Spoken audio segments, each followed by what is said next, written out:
High-leg delta system can be used to supply 240-volt lighting. It is permissible to use a high-leg from a delta system in conjunction with a neutral conductor to provide 240 volts for parking lot lights, according to the National Electrical Code. This configuration is commonly encountered.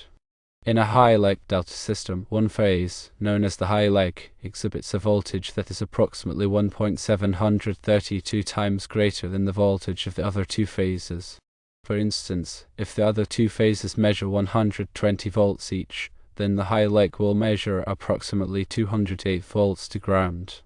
When connecting 240-volt loads to a high-leg delta system, it is crucial to connect the load between the high leg and the neutral conductor. This connection ensures that the load receives the correct voltage.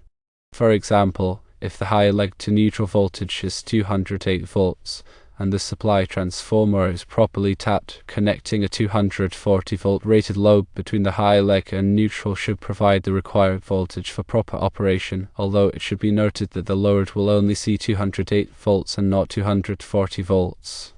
However, it is important to understand the limitations associated with using a high leg delta system. One critical limitation is that the high leg should not be used to supply standard 120-volt single-phase loads. The voltage on the high leg can fluctuate, which can be detrimental to single-phase loads designed for a stable 120-volt supply. Attempting to power 120-volt loads from the high leg can result in overvoltage or undervoltage conditions, leading to equipment malfunction or failure.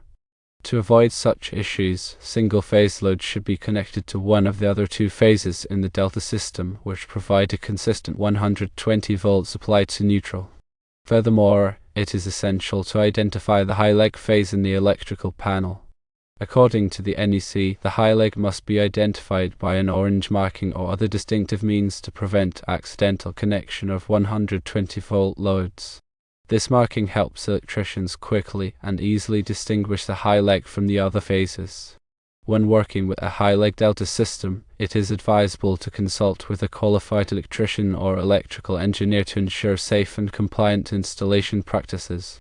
These professionals possess the necessary knowledge and experience to handle high leg delta systems and can provide guidance on proper wiring methods, overcurrent protection, and grounding requirements. They can also help determine the suitability of using a high leg delta system for specific applications. In summary, using a high leg from a delta system in conjunction with a neutral conductor to supply 240-volt parking lot lights is an acceptable practice, provided that the loads are connected correctly and that the limitations of the high leg are understood. Avoid using the high leg for single-phase 120-volt loads, and ensure that the high leg is properly identified in the electrical panel. Seek professional assistance when necessary to ensure safe and compliant electrical installations. In a high leg delta system, the voltage from one phase to neutral is higher than the voltage from the other two phases to neutral.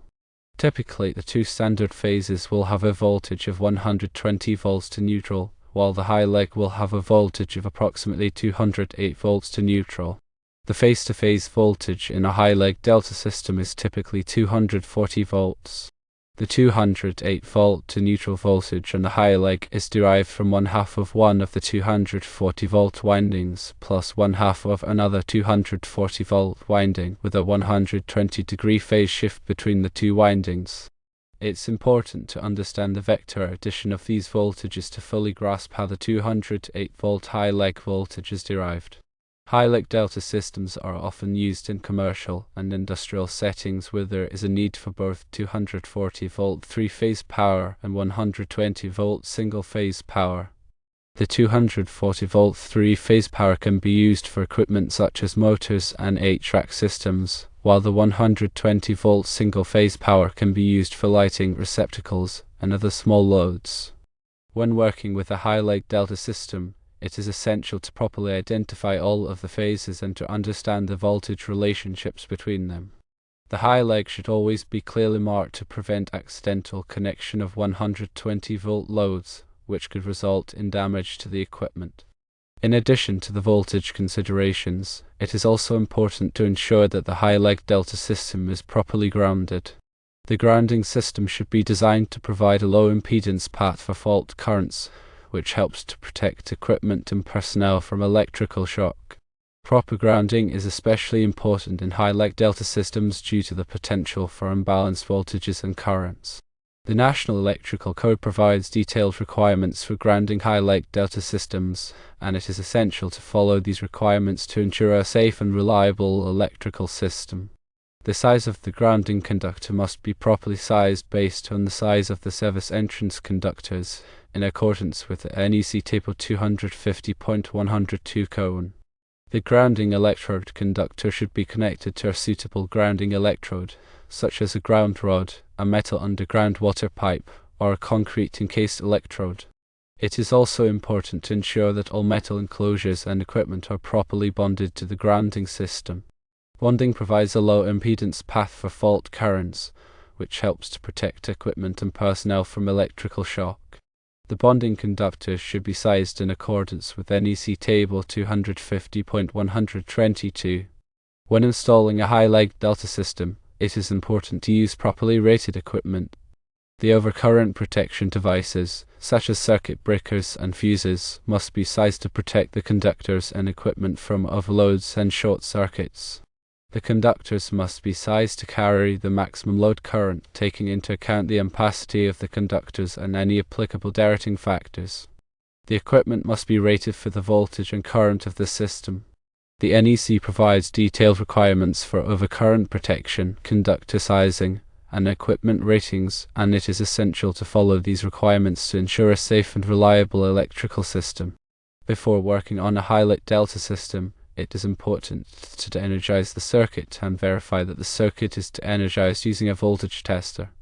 Lockout-tagout procedures should be followed to prevent accidental energization of the circuit while work is being performed. Only qualified personnel should work on electrical systems, and they should always wear appropriate personal protective equipment, such as safety glasses, gloves, and insulated tools. Electrical work can be dangerous, and it is essential to take all necessary precautions to prevent accidents. When troubleshooting a high-leg delta system, it is important to use a systematic approach. First, visually inspect the system for any obvious signs of damage, such as burnt wires or damaged equipment. Then, use a multimeter to measure the voltages and currents in the system. Compare the measured values to the expected values to identify any discrepancies. If a problem is identified, trace the circuit to locate the source of the problem. Once the source of the problem has been identified, repair or replace the faulty component. After making repairs, test the system to verify that the problem has been resolved. The high-leg delta system is a versatile electrical system that can be used in a variety of applications. However, it is important to understand the characteristics of the system and to follow safe installation and maintenance practices. By following these guidelines, you can ensure that your high-leg delta system is safe, reliable, and efficient. Furthermore, consider the specific application and load requirements when designing or modifying a high-leg delta system. Evaluate factors such as the type of loads, their voltage and current requirements, and the potential for unbalanced loading. Unbalanced loading can occur when the loads on each phase of the system are not equal. This can lead to voltage imbalances and increased neutral current, which can negatively impact the performance and efficiency of the system. To minimize the effects of unbalanced loading, distribute the loads as evenly as possible across the three phases. Use load balancing techniques, such as rearranging the loads or adding additional circuits to ensure that each phase is carrying a similar amount of current. Additionally, consider using a neutral reactor to reduce the neutral current and improve the voltage balance. A neutral reactor is a device that is connected in series with the neutral conductor. It provides a high impedance to neutral currents, which helps to reduce the magnitude of the neutral current and improve the voltage balance. Neutral reactors are commonly used in high-leg delta systems to mitigate the effects of unbalanced loading. When selecting a neutral reactor, it is important to choose a reactor that is properly sized for the application. The reactor should be sized to handle the maximum neutral current that is expected to flow in the system. Additionally, the reactor should be designed to operate at the voltage and frequency of the system.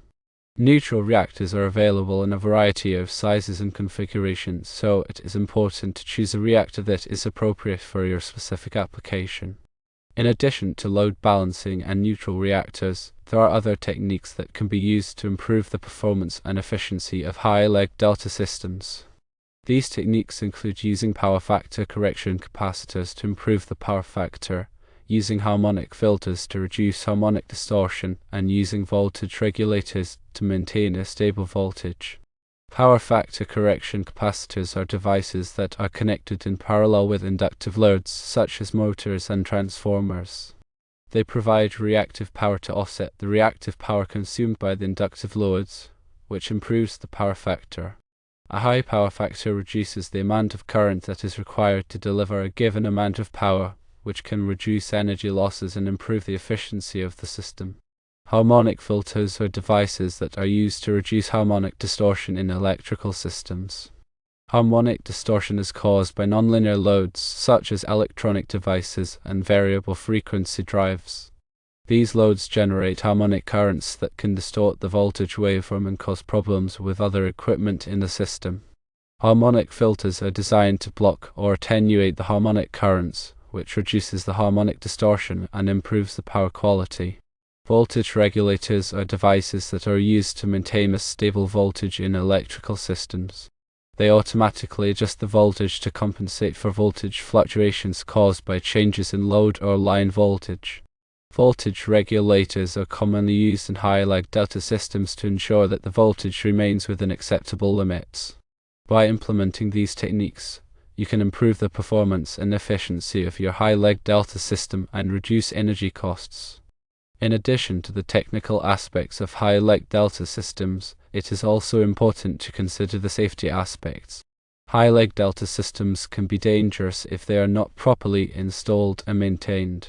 Always follow safe work practices when working on high-leg delta systems. Wear appropriate personal protective equipment, such as safety glasses, gloves, and insulated tools. De-energize the circuit before working on it, and verify that the circuit is de-energized using a voltage tester. Lockout-tagout procedures should be followed to prevent accidental energization of the circuit while work is being performed. Only qualified personnel should work on electrical systems, and they should be familiar with the hazards associated with high-leg delta systems. By following these safety precautions, you can reduce the risk of electrical shock and other injuries. Remember, the information provided here is for general guidance only. Always consult with a qualified electrician or electrical engineer for specific advice on your high-leg delta system. These professionals have the knowledge and experience to design, install, and maintain high-leg delta systems safely and efficiently. They can also help you comply with all applicable codes and regulations. Using a voltmeter, one can measure the voltage from each phase to ground or neutral. Two phases will typically read around 120 volts, and the third high leg will read approximately 208 volts. The voltage between any two phases will still be 240 volts. The NEC mandates specific color coding for the high leg, typically orange, to prevent accidental connection of 120 volt loads which would result in damage. While the high leg delta is useful in certain situations, other systems like a Y-connected system can often provide both 120 and 208 or 277 and 480 voltage options without the complications of a high leg. Y systems provide a more balanced voltage profile. When selecting a system, one must consider the specific load requirements, future expansion needs, and safety considerations. Professional electrical engineers can provide design services and assistance with selecting the optimal system.